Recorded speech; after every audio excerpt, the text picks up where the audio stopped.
This is a story that reads like the plot of a blockbuster action movie, but unfortunately, it's a very real situation playing out right now in Nigeria. We're talking about a major security operation that just went down, and it involves a mix of crimes that reads like a buffet of lawlessness: kidnapping, illegal arms dealing, environmental sabotage through illegal mining, and even running a fake currency operation. The Nigeria Security and Civil Defense Corps, or the NSCDC, has just announced that their Special Intelligence Squad, think of them as the elite detectives of the security world, has smashed a major criminal network. They've arrested 16 suspects in operations across Kano and Edo States. But before we get into the nitty-gritty of who these people are and what they were doing, let's set the stage. Nigeria, like many nations, faces complex internal security threats. It's not just one big problem. It's a web of smaller, interconnected issues. You have banditry and kidnapping for ransom in the northwest, oil theft and illegal bunkering in the south, and unfortunately, the illegal mining sector has become a new frontier for organized crime. What makes this story so significant is that this one squad managed to hit multiple parts of that web all at once. They didn't just catch a pickpocket, they allegedly stumbled upon a full-fledged criminal enterprise. So, let's break down exactly what happened. According to the reports, the NSCDC's Commandant General Special Intelligence Squad, let's call them the CG-SIS for short, carried out coordinated, intelligence-driven operations. This wasn't a random patrol that got lucky. This was weeks, maybe months of surveillance, tip-offs, and good old-fashioned detective work. They worked hand in hand with the NSCDC Kano State Command and, interestingly, with operatives attached to BUA Cement Company in Okpella. That's a key detail. Why a cement company? Because the crimes they were investigating were happening on or around the company's operational area.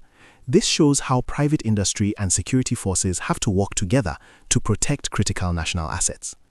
Now, let's paint a picture of the alleged criminals.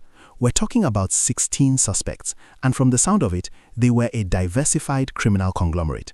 They weren't just putting all their eggs in one illegal basket. The report mentions they were linked to kidnapping-related activities, illegal mining, unlawful possession of firearms, criminal trespass, and counterfeit currency dealings. Let's think about the sheer audacity of that mix. Kidnapping requires guns and safe houses.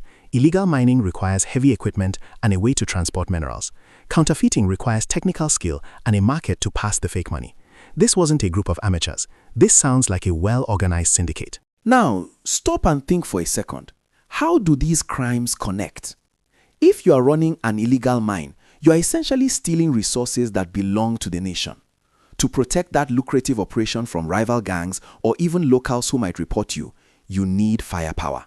So, you traffic in illegal arms. To fund the purchase of those arms and the equipment for mining, you need cash. If you can't get legitimate loans, why not print your own? And kidnapping, well, that's another revenue stream and a way to exert terror over a community to keep them quiet. It's a vicious cycle, and the NSCDC operatives managed to kick down the door on all of it. The operations were focused on two main areas: Kano State, a major commercial hub in the north, and the Okpella axis in Edo State, which is rich in mineral resources. The Okpella angle is particularly important. Illegal mining is a massive problem in Nigeria. It leads to huge losses in government revenue, causes severe environmental damage, think poisoned water and destroyed farmlands, and often becomes a flashpoint for violent conflicts between communities and miners. By hitting this network, the NSCDC is also trying to protect the environment and the livelihoods of local people who depend on the land. If you're finding this breakdown insightful, please hit that like button to help others understand these critical security issues. And if you haven't already, subscribe to the channel and tap the bell so you don't miss our next deep dive. So, what did the operatives find when they moved in?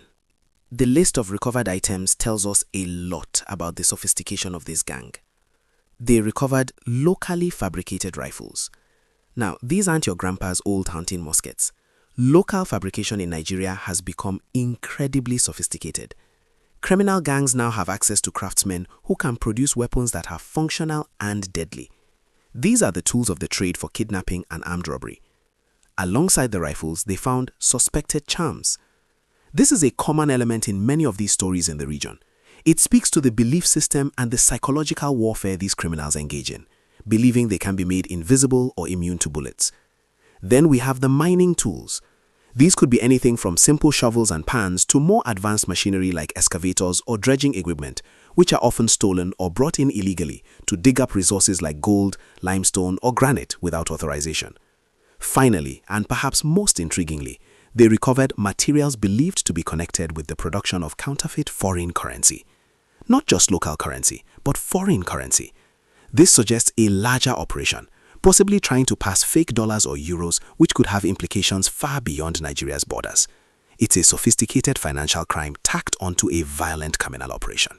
The head of the NSCDC, the Commandant General, Prof. Ahmed Abubakar Audi, praised his operatives. He specifically mentioned their courage, vigilance, and professionalism. And this is a crucial point. Going after criminals who are armed and entrenched in remote, dangerous areas is not a desk job. These are men and women putting their lives on the line. He emphasized that the Corps is committed to intelligence-led operations. That's the key buzzword here. It's not about just reacting to crimes after they happen. It's about getting ahead of them, infiltrating networks, and dismantling them before they can strike. The CG also gave a very clear directive: intensify investigations. He wants them to track down other suspects who are still at large. No criminal network operates with just 16 people. There are financiers, there are lookouts, there are the people who buy the stolen minerals, and the people who supply the raw materials for the guns. The job is only half done, and he's promised that all those found core people will be prosecuted. That's an important message of deterrence. It's telling other criminals that the long arm of the law is getting longer. So what's the bigger picture here? Why should you, as a viewer, care about a security operation in Kano and Edo States? Because security is like a chain. If one link breaks, it affects the whole system. If the NSCDC can successfully break up a network that is responsible for kidnapping, it makes the roads safer for travel. If they stop illegal mining, it helps preserve the environment and ensures that the country actually benefits from its own resources. If they stop the flow of illegal arms, they reduce the potential for violence in communities. And if they stop counterfeit currency operations, they help protect the economy and the value of the money in your own pocket. This story is a testament to the fact that progress is being made, but it also highlights the enormous challenge that remains. These criminals are becoming more organized, more sophisticated, and more brazen. They operate in the shadows, exploiting the gaps in our security architecture. The NSDCC is stepping up, but they need the public's help. They can't be everywhere at once. Now, I want to hear from you. What do you think is the most effective way for citizens to support security agencies like the NSDCC? Do you think community policing and local intelligence are the missing pieces of the puzzle? Share your thoughts and experiences in the comment section below. Let's get a conversation going. This operation is a significant victory, but it's just one battle in a much larger war. The Commandant General has reassured Nigerians of the Corps' unwavering commitment to protecting lives, safeguarding critical national assets, and supporting the nation's internal security architecture. That's a strong statement, but maintaining security is a shared responsibility. It requires a partnership between the government, the security forces, and the people. Think about the role of the BUA Cement Company in this story. Their cooperation with the NSCDC was vital. This is a model that needs to be replicated. Every industry, every community has a role to play in being the eyes and ears on the ground.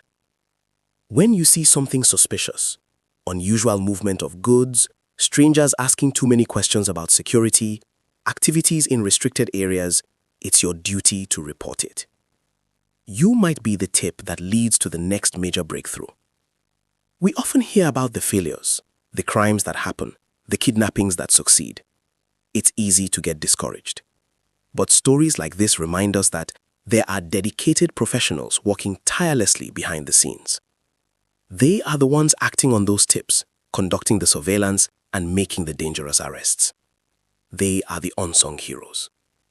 As we wrap up, let's remember the key points. 16 suspects are in custody, but the investigation is ongoing.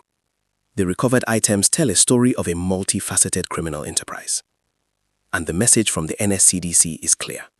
They are coming for the criminals, no matter how well organized they are. The fight against crime is not just about handcuffs and jail cells. It's about protecting the very fabric of our society, our economy, and our future.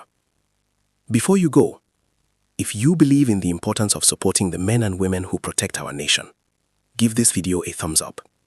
And please, subscribe to the channel for more in-depth analysis of the stories that matter. Hit the bell icon so you're always notified. Let's stay informed, stay vigilant, and stay engaged.